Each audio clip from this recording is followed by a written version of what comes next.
የአዲስ አበባ ህዝብ ለምንድን ነው ዝም ያለው? ህገወጥነትን በጣም እየተላመደው መጥቷል። ሁሉ ጊዜ አዲስ አበባ ህዝብ አይወቀስም እየተባለ መረጃው አለው፣ እየጠፋ ያለውን ጥፋት ይታወቃል፣ ነገ ከነገ ወዲያ የሚመጣውን ህዝቡ ያውቃልና መቼ ነው እምቢ ማለት የሚችለው? አሁን ጥያቄዎች የሚጠይቀው መቼ ነው? ጎዳና ከሰሞኑ አንድ በፌስቡክ ገጹ ላይ ምን እስኪያደርጉን ነው የምንጠብቀው ብሎ ጥያቄ ጠይቀውና ምን እስከሚደረጉ ነው ምን የሚጠበቀው? እና እሱ ላይ የተወሰነ ነገር ሀብታሙ ምናላቸው እንድታነሳ ትናንት ህገ መንግስት እንቀይራለን ወይም ነው መሻሻል አለበት ብለው ፍንጭ ሰጡ። ዛሬ ግን ቤተመንግስት ሊገነቡ መጡ። ምንድነው ከዚህ ጀርባ ሊሰሩ የፈለጉት ነገር? ምናላቸው? እሺ፣ አመሰግናለሁ ብሩክ።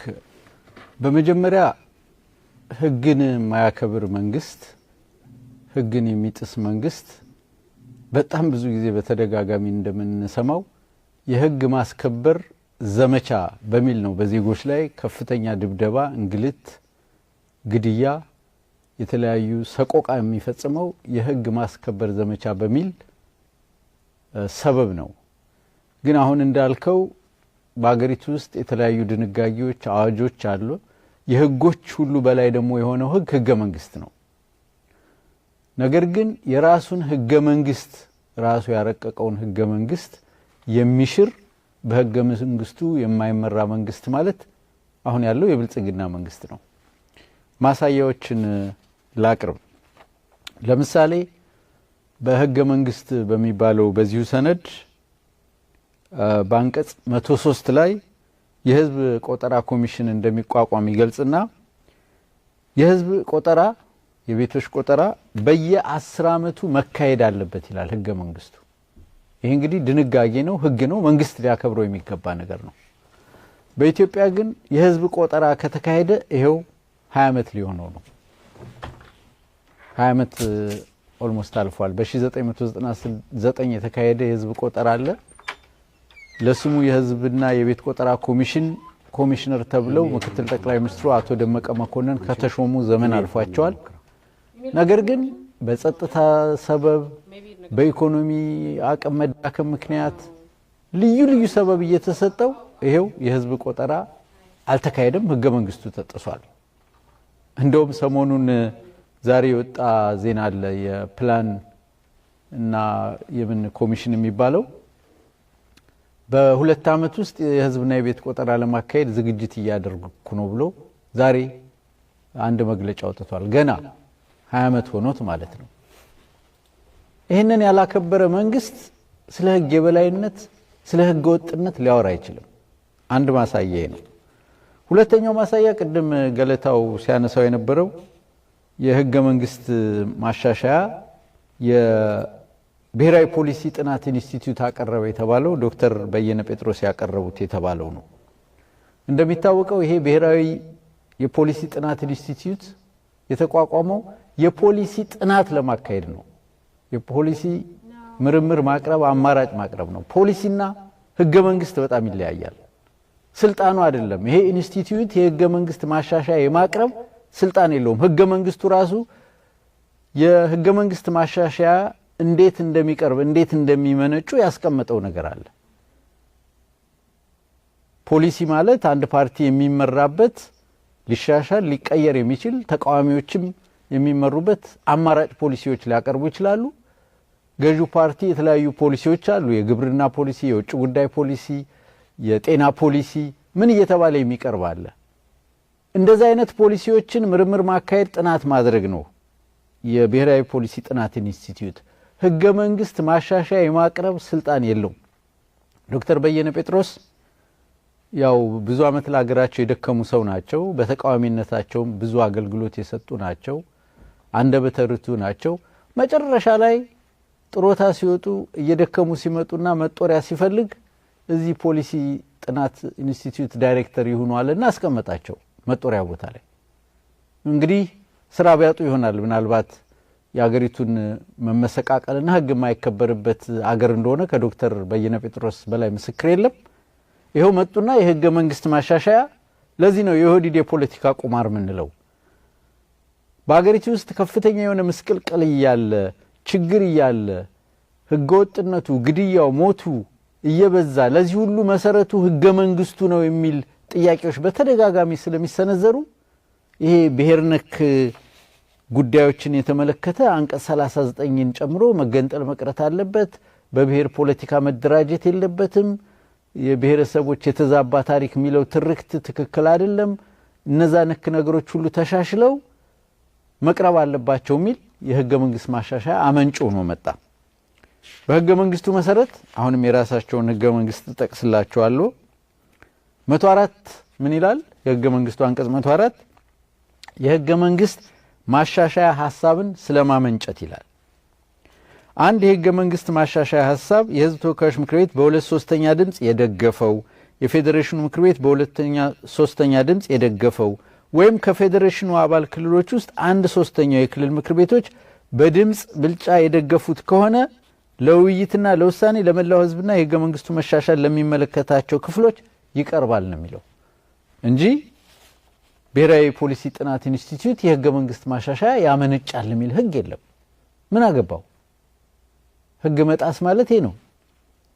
የህገ መንግስት ማሻሻያ ሐሳብ በእውነት ሊያደርጉት ህገ መንግስት ቢያሻሽሉ ኑሮ ህገ መንግስቱ በሚለው መሰረት ይሄንኑ ሐሳብ የማመንጨት ስራ ይሰራ ነበር።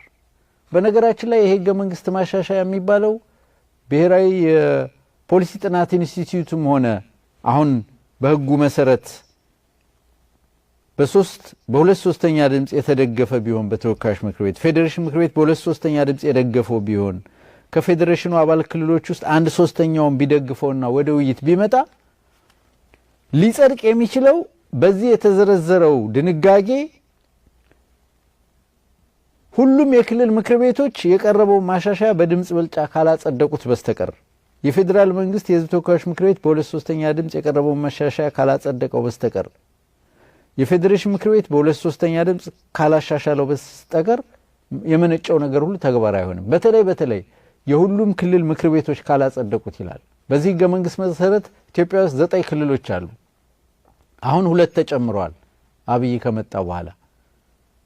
2 ክልሎች አሁን የህገ መንግስቱ የሚለው በኢትዮጵያ 9 ክልሎች እንደሚኖሩ ነው የሚደነግገው። አሁን ግን ከህገ መንግስቱ ውጭ 2 ክልል ተጨምሯል፣ 11 ሆኗል።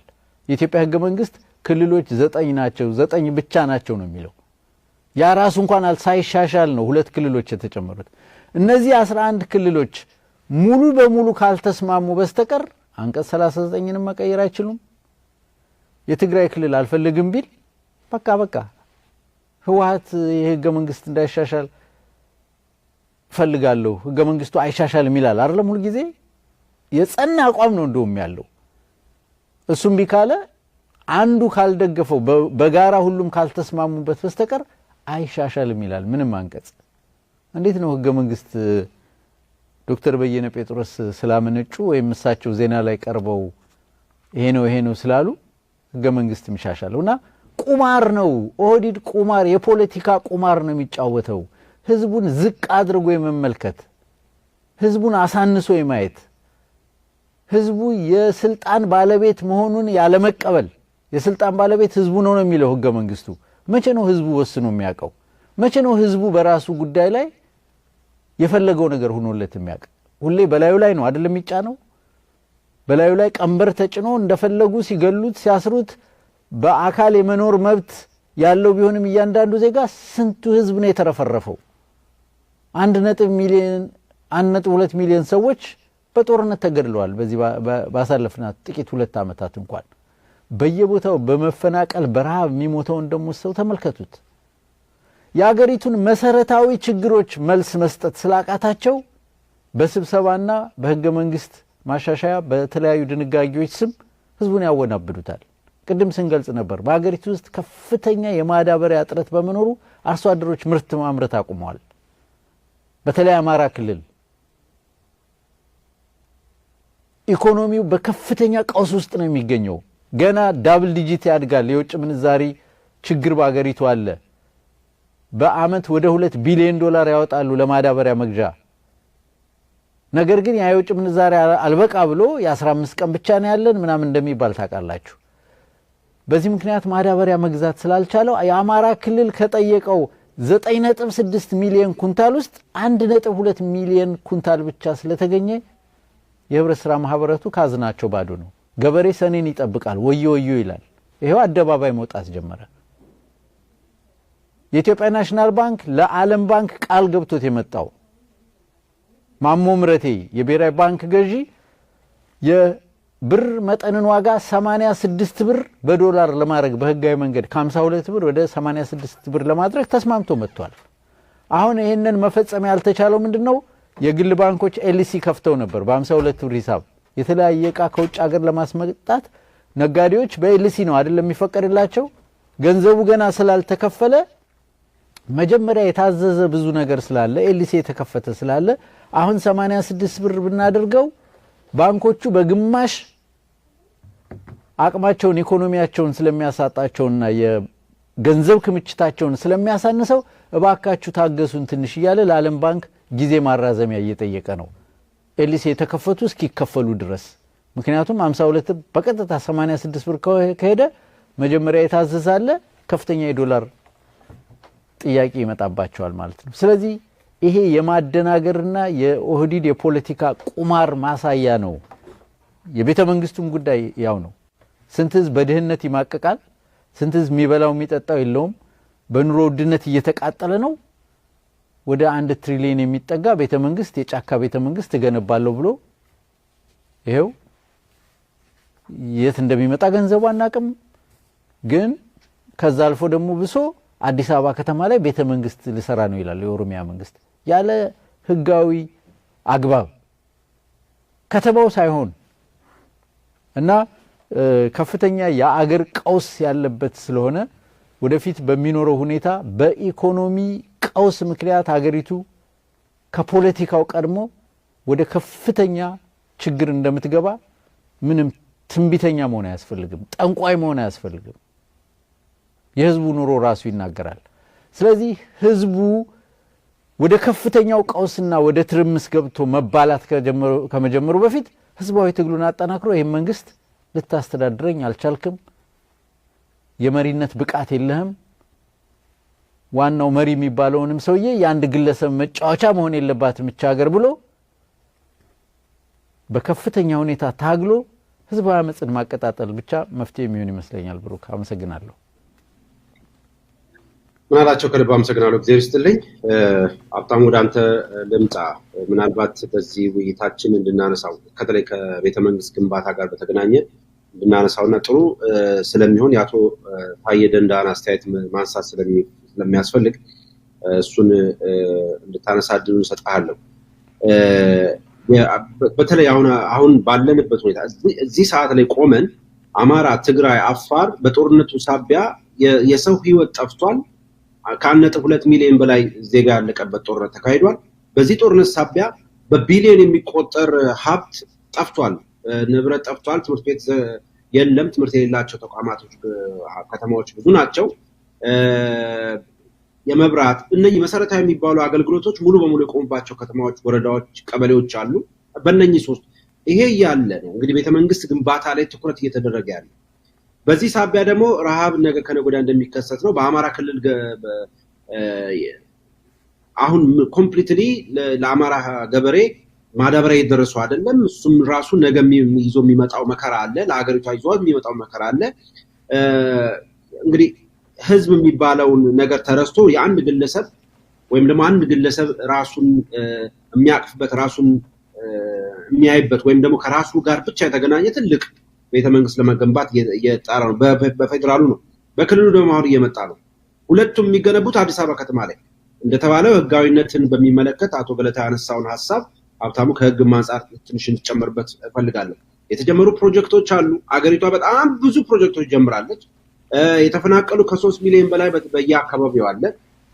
እንዳነሳሁት የማዳበሪያ ጉዳይ ሁሉም ነው የሚጠይቀው። የአማራ ገበሬ ብቻ ሳይሆን ሌሎች ጋር አማራው ጋር ቢከፋም ሌሎች ጋር በተመሳሳይ ነው እና ይሄ በሆነበት ረሃብ ነገ ከነገ ወዲያ በሚያሰጋበት የዓለም መንግስታት ትኩረታቸውን ሁሉ ኢትዮጵያ ላይ ባረጉበት ባለን ውስን ሀብት ላይ ጥቂት ነገሮችን በመገንባት ሀገሪቷን ይበልጥ ወደ ማደየቱ ሲኬድ ህብረተሰቡ አሁን እንደተባለው የፖለቲካ ድርጅቶች ለኢትዮጵያ እንቆረቆራለን ካሉ ለምንድን ነው ዝም ያሉት የሚለው ነገርም ድጋሚ እንዲነሳ ፈልጋለሁ። ከትላንት ጀምር ህገ መንግስቱን እናሻሽላለን አይነት ትርምስ ፈጠሩና ዛሬ ይሄን አመጡና ከሱ ጀምር ሀብታሙ በተለይ አቶ ታዬ ደንዳ በእውነት በጣም ሊመሰገኑ ይገባል። በዚህ ላይ ሰጡት በጽኑ ነው የኮነኑት በጣም ተጠይፈውት ማለት ነው እና የገለጹበትም ቋንቋ አለ።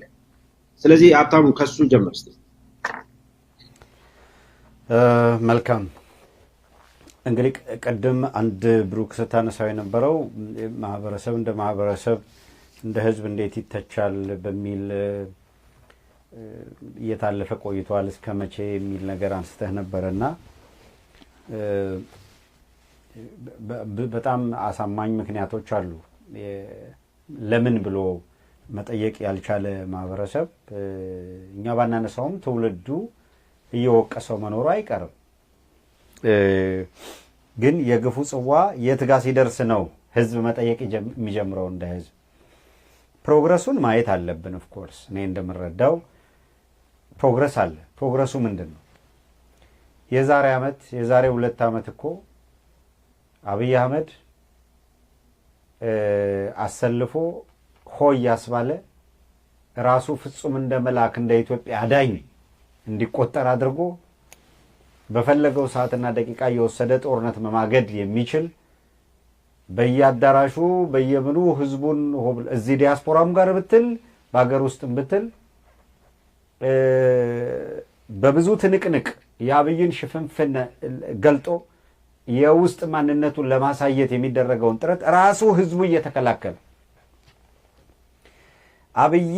የአብይን አገዛዝ በምርጫ አዲስ አበባ ላይ ለመትከል የሚደረገው ሩጫ ሂዶ መጀመሪያ የሚፈጀው የአዲስ አበባን ህዝብ ነው ብለን በምንጮህ ጊዜና የነ እስክንድር ያው ገለታው አብሮናል እነሱ ይመሩት የነበረው ባልደራስ በአዲስ አበባ በዚህ ዙር በምርጫ ሂደት ውስጥ ማሸነፍ እንዲችል አለማድረግ ራሳችሁን ለበላተኛ አሳልፋችሁ መስጠት ነው ብለናል።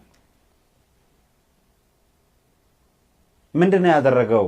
ለቢያንስ ለምርጫ የወጣውም ሰው ቢሆን በማናቸውም መልኩ ተሸወልኩ ተታለልኩ ምናምን ኋላ ይመጣ ነው።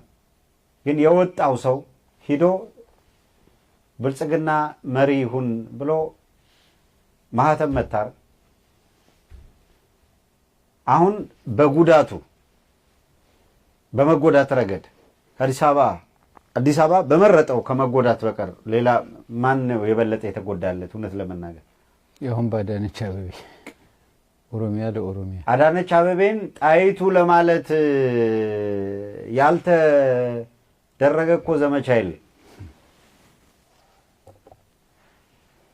አሸበረቀች አሸበሸበች እያለውላ ጊታር ምናምኑን ሲመታ ነበር እኮ ዜማ ግጥም አምጥቶ በጣም በሚገርም ሁኔታ ይሄው አሸበረቀችልን። በደንብ ነው ያሸበረቀችልን። እና እንዲህ ያለ ከንቱነት እኮ መጥቷል። ምንም በግልጽ እኮ ነው በሚታይ ደረጃ እኮ ነው።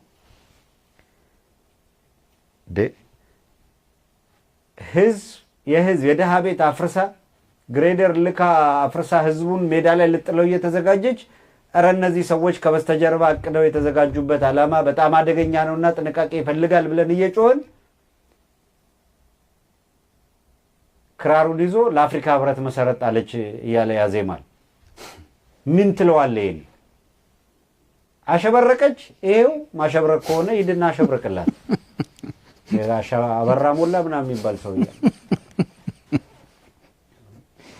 ይሄ ማሸብረቅ ከሆነ ለአዲስ አበባ እንግዲህ እሱ ቁርስና ምሳ ቤተ መንግስት ሂዶ ካልተቀመጠ በቀር አሁን ይሄ ማሸብረቅ ነው ለአዲስ አበባ። ንስሐ ይገባሉ እነዚህ ሰዎች። ልክ አልነበርንም፣ ተሳስተናል፣ ለካ እንዲህ ያለ ግፈኛ አገዛዝ ነው ያመጣ ነው አላሉ። ሁለት ቤተ መንግስት የመስራት እንቅስቃሴ ጎበዝ። አሁን አይደለም እንቅስቃሴው የተጀመረው። የተለያዩ ምስሎች አሉ፣ ልዩ ልታሳያቸው ትችላለሽ። ሜዳ እያፈረሱ የጣሏቸው እንደዚህ ጥሩ ነው። ተመልከት። ሽመልስ አብዲሳ ፋንሲ ቤተ መንግስት ለመስራት ይሄ አዲስ አበባ ላይ የሚፈርስ ነው። ተመልከት እንዴት እንደሚንዱት አስተውል። እነዚህ ደግሞ ጅብ እንዲበላቸው ሜዳ ላይ የሚወድቁ ናቸው። በጣም የሚያሳዝነው እያንዳንዱ ቤቱ የሚፈርስ ሰው ቤቱ የሚፈርስበት ከቤቱ ዕቃውን አውጥቶ ለመውሰድ ሲፈርስ 10,000 ብር ትከፍላለህ። 10,000 ከከፈለ በከፈለው 10,000 ብር ቤቱ ይፈርስለትና ዕቃውን ይዞ ይሄዳል። 10,000 ብር የማይከፍል ከሆነ ግን ቤቱን ያፈርሱለታል፣ ዕቃውን ጭነው ይዘውለት ይሄዳሉ። ይሄ እኮ ነው የሆነ ያለው በፖሊስ